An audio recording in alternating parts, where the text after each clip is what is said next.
Everyone, welcome back to my channel make cooking is with Aaradhya. तो आज हम बनाने जा रहे हैं बहुत ही इजी और डिलिशियस स्ट्रॉबेरी स्विस रोल की रेसिपी, जिसे हमने बनाया है केक स्पंज के संग और केक स्पंज को बिना मोल्ड के बनाया है। तो चलिए इसकी रेसिपी देखते हैं। तो सबसे पहले हम लोग एक पैन को तेल और बटर पेपर के संग ग्रीस कर लेंगे। फिर हम लोग ले लेंगे एक लोहे का तवा जिस पे हम रोटियां बनाते हैं। तो क्योंकि कई लोगों के पास मोटे तले का पैन नहीं होता है, इसलिए हम इस तवा को यूज़ कर रहे हैं। मैं आपको आगे इस तवा का यूज़ दिखा दूंगी वीडियो में। अभी के लिए हम इस तवा को गैस पर लो फ्लेम पर प्री हीट कर लेंगे। तो जब तक ये प्री हीट हो रहा है तब तक हम लोग ले लेंगे एक बोल और उसमें डाल देंगे 2 बड़े चम्मच दही, 2 बड़े चम्मच तेल। ये ऐसा तेल होना चाहिए जिसमें ना ही कोई शार्प स्मेल या टेस्ट हो, जैसे कि रिफाइंड तेल।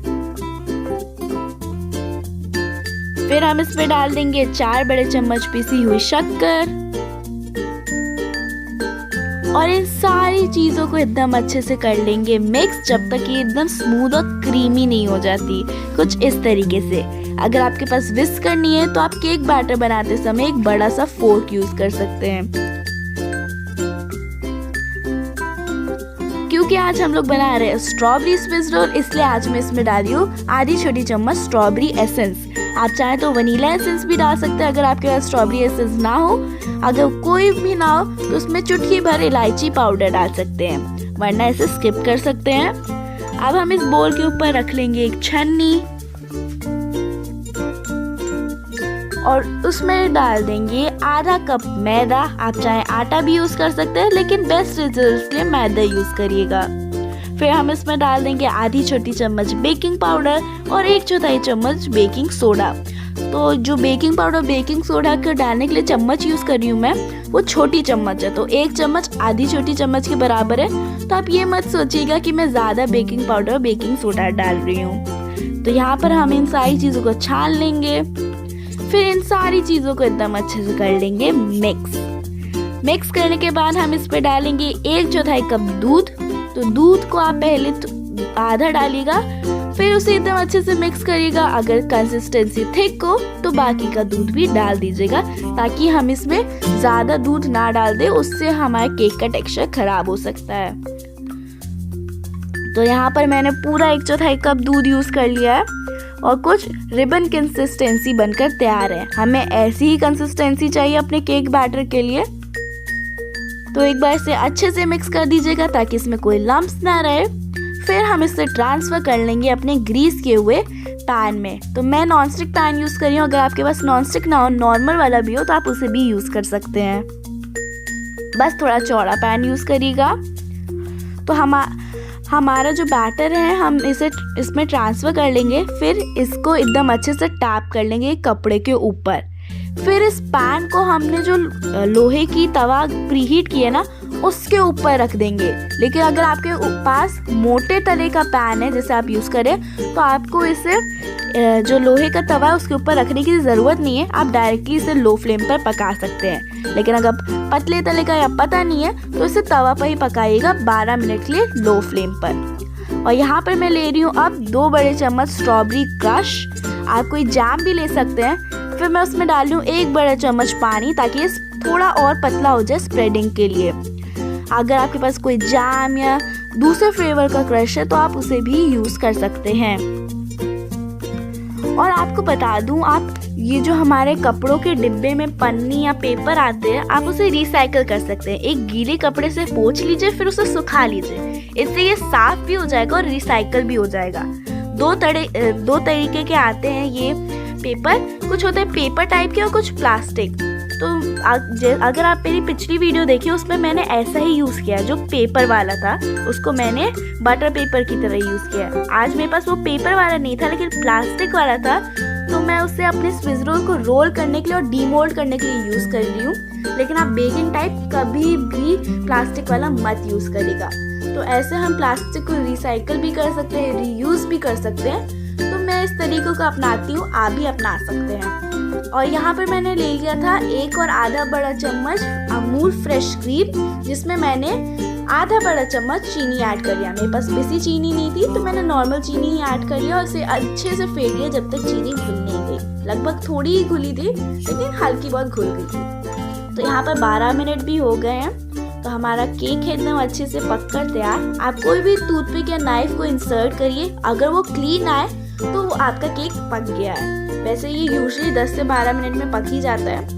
तो अब हम वापस इसकी ढक्कन लगा लेंगे, उसे 5 मिनट के लिए ऐसे ही छोड़ देंगे ताकि हल्का सा ठंडा हो जाए लेकिन गर्म रहे, ये नहीं कि पूरा ठंडा हो जाए।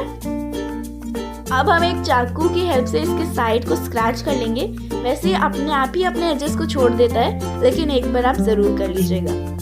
फिर हम लोग अपने कटिंग बोर्ड पर रख लेंगे अपना जो प्लास्टिक वाला शीट और फिर उसको पैन के ऊपर रख के उसे डीमोल्ड कर लेंगे।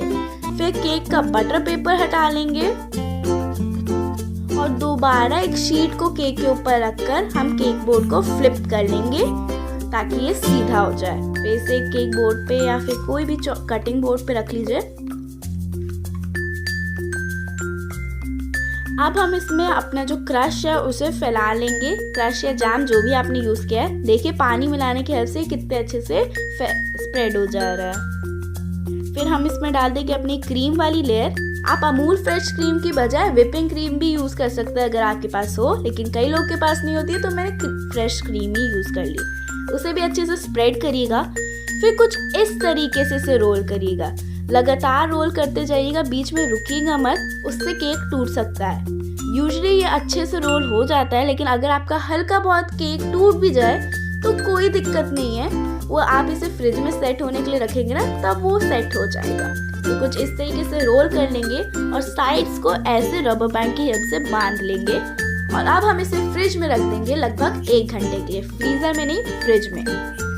और अलग से हम लोग एक प्लेट में लेंगे अपनी जो क्रश या फिर जैम का हमने स्प्रेडिंग वाला बनाया था, थोड़ा सा बचा था तो मैंने उसे ले लिया।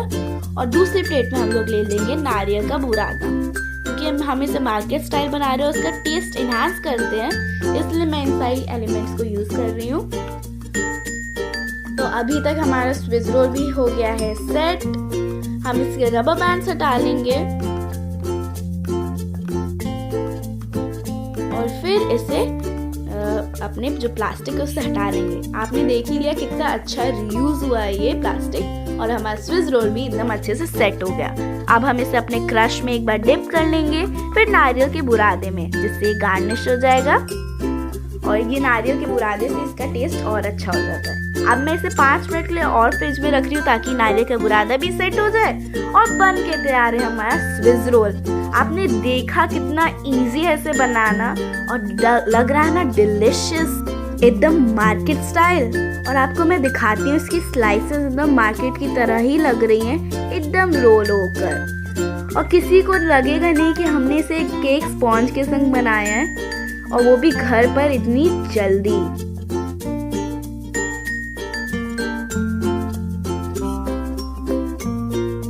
तो आप चाहें तो आप इसको दूसरे फ्लेवर्स में भी बना सकते हैं, जैसे गुलाब फ्लेवर या ऑरेंज फ्लेवर में, ऑरेंज फ्लेवर गुलाब फ्लेवर की क्रशेस यूज करके। तो आई होप आपको ये रेसिपी पसंद आई। अगर पसंद आई तो मेरे वीडियो को लाइक करिएगा, चैनल को सब्सक्राइब करिएगा और नोटिफिकेशन बेल दबाना मत भूलिएगा, बिल्कुल फ्री है। और मिलते हैं आपसे नेक्स्ट वीडियो में, तब तक के लिए take care and happy cooking!